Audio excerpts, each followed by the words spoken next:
प्रधानमंत्री जी अपने आशीर्वचनों से हमें अनुग्रहित करें।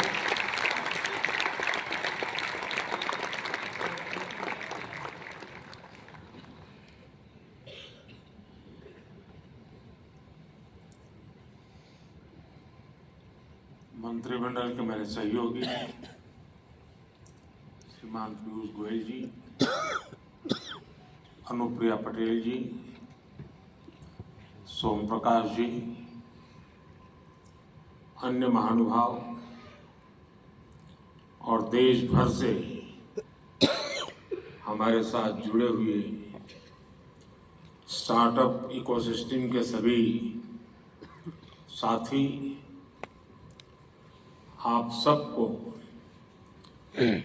स्टार्टअप महाकुंभ की बहुत बहुत शुभकामनाएं।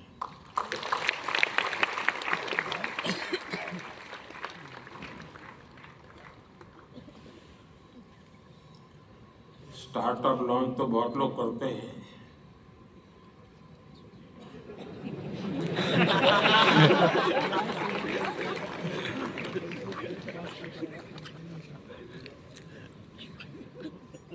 और पॉलिटिक्स में तो ज्यादा।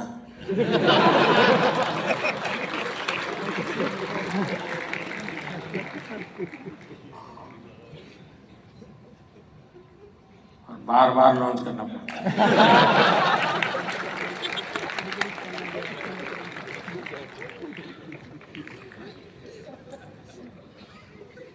आप में उनमें फर्क ये है कि आप लोग प्रयोगशील होते हैं। एक अगर लॉन्च नहीं हुआ तो तुम दूसरे पर चले जाते हैं।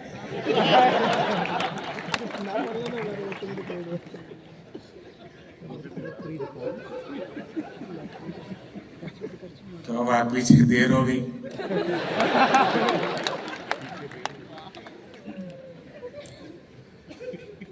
साथियों, आज जब देश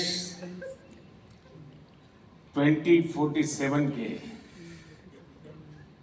विकसित भारत के रोड मैप पर काम कर रहा है, ऐसे समय मुझे लगता है कि स्टार्टअप महाकुंभ का बहुत महत्व है। बीते दशकों में हमने देखा है कि भारत ने कैसे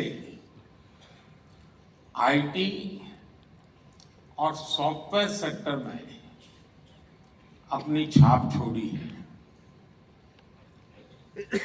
अब हम भारत में इनोवेशन और स्टार्टअप कल्चर का ट्रेंड लगातार बढ़ता हुआ देख रहे हैं, और इसलिए स्टार्टअप की दुनिया के आप सभी साथियों का इस महाकुंभ में होना बहुत मायने रखता है। और मैं बैठे बैठे सोच रहा था कि स्टार्टअप वाले सफल कैसे होते हैं, क्यों होते हैं, वो कौन सी उनके अंदर एक जीनियस एलिमेंट है जिसके कारण ये सफल हो जाते हैं। तो मुझे एक विचार आया, आप लोग तय करना मैं सही हूं कि गलत हूं। जो आपकी टीम है जिसने इसको ऑर्गेनाइज किया है, क्योंकि आमतौर पर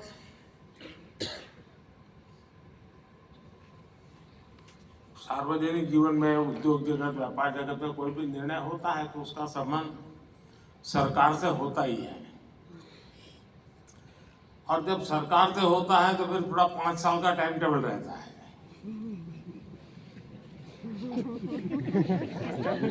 धीरे धीरे पहुंच रही, इधर से शुरू हुई।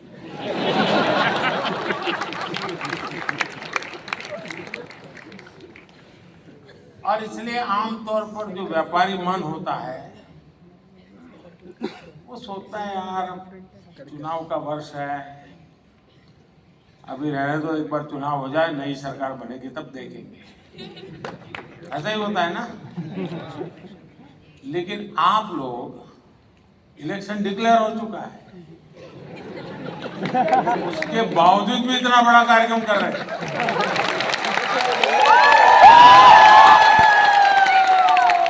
इसका मतलब ये है कि आपको पता है अगले 5 साल क्या होने वाला है।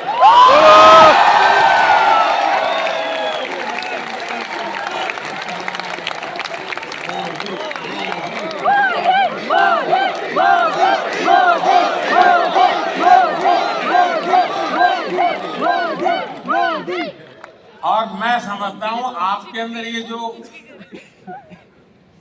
जीनियस चीज पड़ी है ना, वही स्टार्टअप को सफल बनाती हो।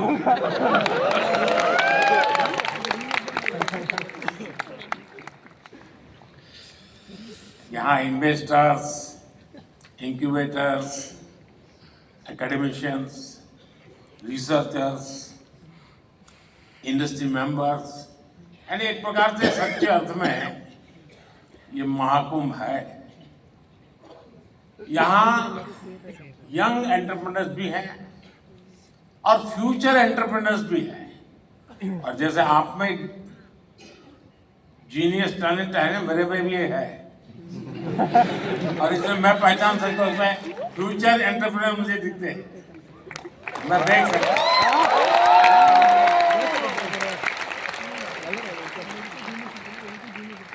ऐसे में ये एनर्जी, ये वाइब वाकई अद्भुत है।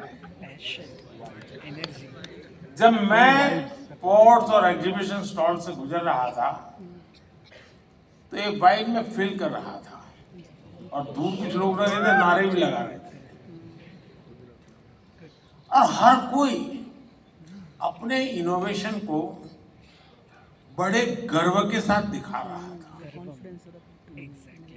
और यहां आकर किसी भी भारतीय को लगेगा कि आज के स्टार्टअप को नहीं, बल्कि कल के यूनिकॉर्न और डेकाकॉर्न को देख रहे हैं।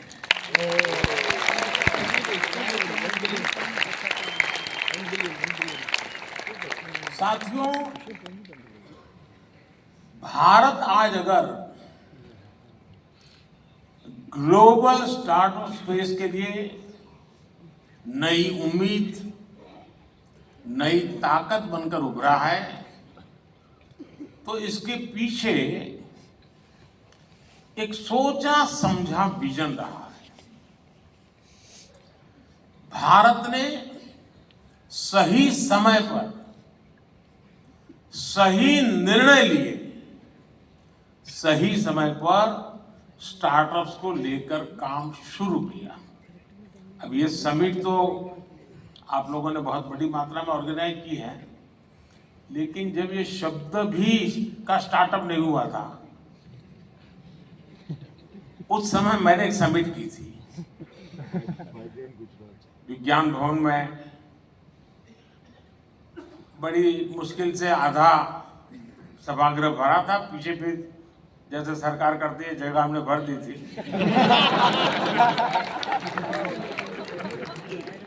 ये अंदर की बात है, बाहर मत बता।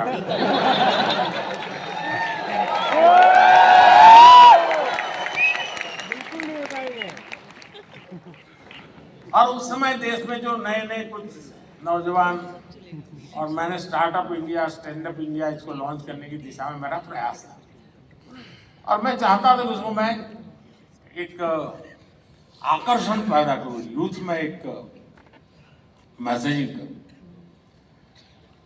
तो कुछ लोगों ने जो इनिशिएटिव लिए थे उनको खोजा देश भर में, भाई कोई कोने में कोई करता है तो जरा देखो। और मैंने 5-7 लोगों को बुलाया था कि जरा भाई आप भी वहां भाषण कीजिए, मेरी कोई सुनेगा नहीं। अब सुनते हैं। उस समय बात कर, तो मुझे बराबर याद है उस फंक्शन में एक बेटी ने अपना अनुभव सुनाया, शायद यहाँ बैठी भी हो, मुझे मालूम नहीं है। और उसने, वो मूल बंगाली है और माँ बाप ने काफी पढ़ा लिख करके उसको तैयार किया। उसने अपना अनुभव बताया। उसने कहा, मैं उनकी माता पिता भी पढ़े लिखे। तो बोले मैं घर गई तो मेरी माँ ने पूछा क्या कर रही हो बेटा, काफी पढ़ लिख के आई थी। तो उसने कहा कि मैं स्टार्टअप शुरू करने जा रही हूँ। उसकी माँ ने कहा, वो बंगाली थे, सर्वनाश।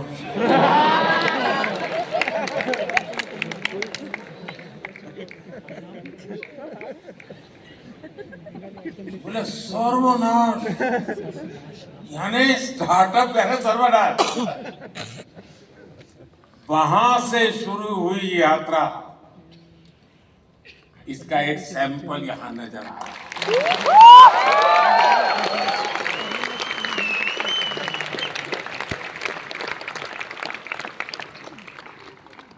देश ने स्टार्टअप इंडिया अभियान के तहत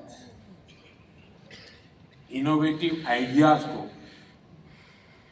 एक प्लेटफॉर्म दिया, उनको फंडिंग के सोर्स से कनेक्ट किया। एजुकेशनल इंस्टीट्यूशंस में इंक्यूबेटर स्थापित करने का अभियान भी चलाया। हमने बिल्कुल उसका बालवाटिका शुरू की, अटल टिंकरिंग लैब, जैसे एजुकेशन में सबसे शुरू होता है ना केजी का, वैसा ही हमने शुरू किया।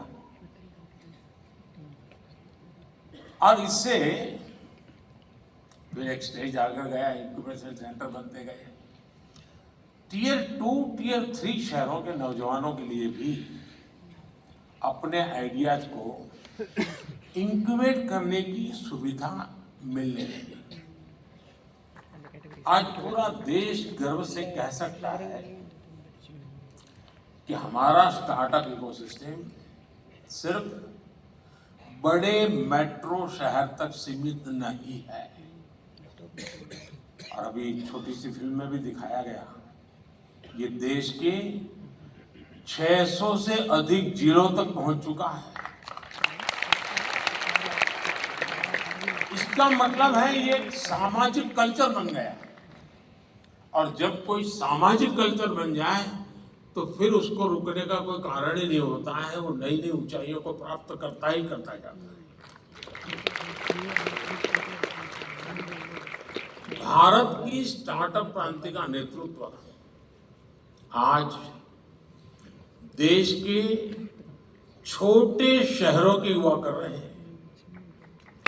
कुछ लोग सोचते हैं कि हमारे स्टार्टअप सिर्फ टैक्स स्पेस तक ही सीमित है, लेकिन मुझे खुशी है कि आज agriculture, textile, medicine, transport, space, even मैंने देखा योगा में स्टार्टअप शुरू हुए। आयुर्वेद में स्टार्टअप शुरू हुआ है। और एक तो नहीं, मैं थोड़ा मैं रुचि लेता हूं तो देखता रहता हूं, 300, 400 की संख्या में है। और हर एक में एक से बढ़कर एक कुछ नया है। कभी तो मुझे भी सोचना पड़ता है कि मैं योगा कर रहा हूं वो ठीक है कि स्टार्टअप वाला कह रहा हूं।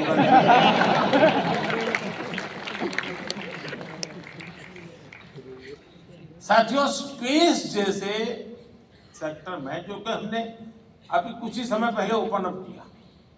पहले तो सरकार में जैसा स्वभाव रहता है जंजीरें बांध देना, और मेरी पूरी ताकत जंजीरें तोड़ने में लगी रहती है।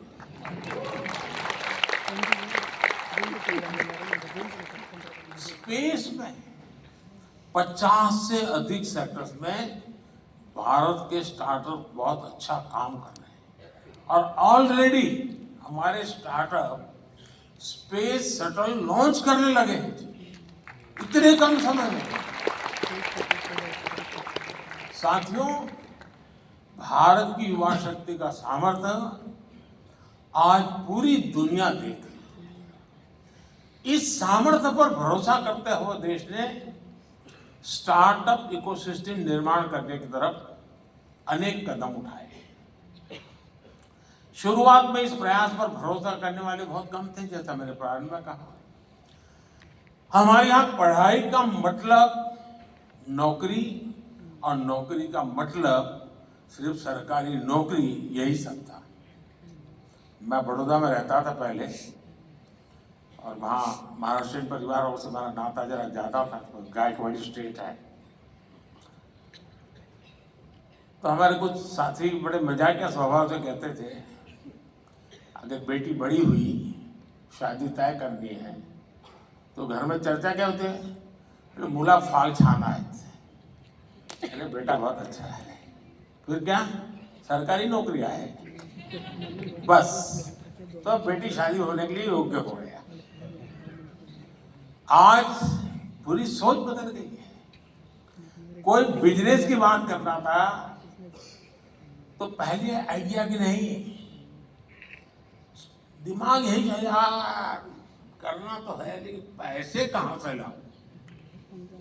शुरुआत की चिंता उसकी पैसों से रहती थी। जिसके पास पैसा है वही बिजनेस कर सकता है, ये हमारे यहां धारणा बन चुकी थी। ये स्टार्टअप इकोसिस्टम ने उस साइकिल को तोड़ दिया है जी। और देश में जो रिवॉल्यूशन आता है ना, ऐसी चीजों से आता है। देश के नौजवानों ने जॉब सीकर से ज्यादा जॉब क्रिएटर बनने का रास्ता चुना है।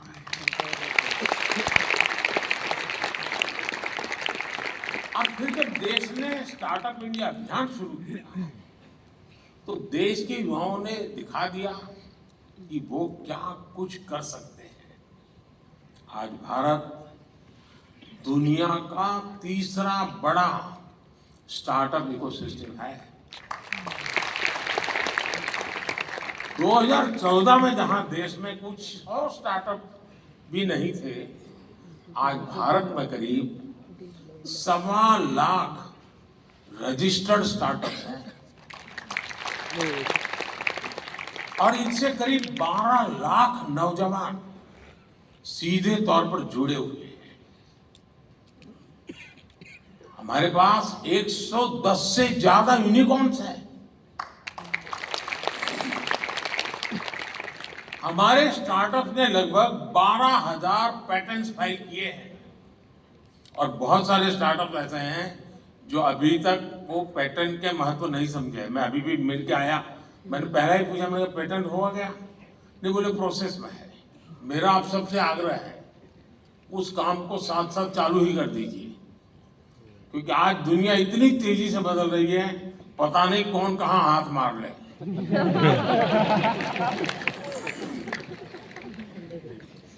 और देश ने कैसे इनकी हैंड होल्डिंग की है, उसका एक और उदाहरण है जेम पोर्टल। यहां पर उसकी व्यवस्था है।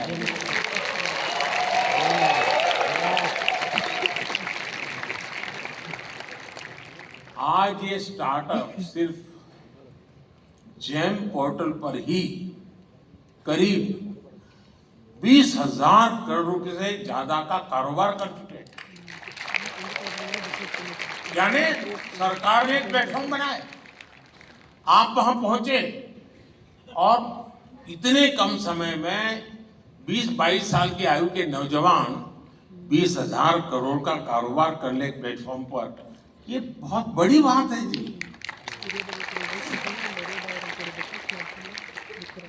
आप सभी इस बात के गवाह हैं कि आज का युवा अब डॉक्टर, इंजीनियर के साथ साथ एक इनोवेटर बनने का सपना, अपने स्टार्टअप का सपना भी देखने लगा है। ये मैं समझता हूं उसके पास जो टैलेंट है या जो उसकी ट्रेनिंग है, स्टार्टअप के माध्यम से वो एक नए क्षेत्र में प्रवेश कर रहा है। आज मैं देखता हूं कि कैसे युवा अपने स्टार्टअप के दम पर अलग अलग सेक्टर्स में छाए हुए हैं। और मुझे तो पक्का विश्वास है कि 2019 का जब चुनाव आएगा ना, उस समय कम से कम 1,000 स्टार्टअप ऐसे होंगे जो इसकी सेवाएं पॉलिटिकल पार्टियां लेती होगी। वो ऐसे ऐसे चीजें लेकर के आएंगे और उसको भी लगेगा हाँ यार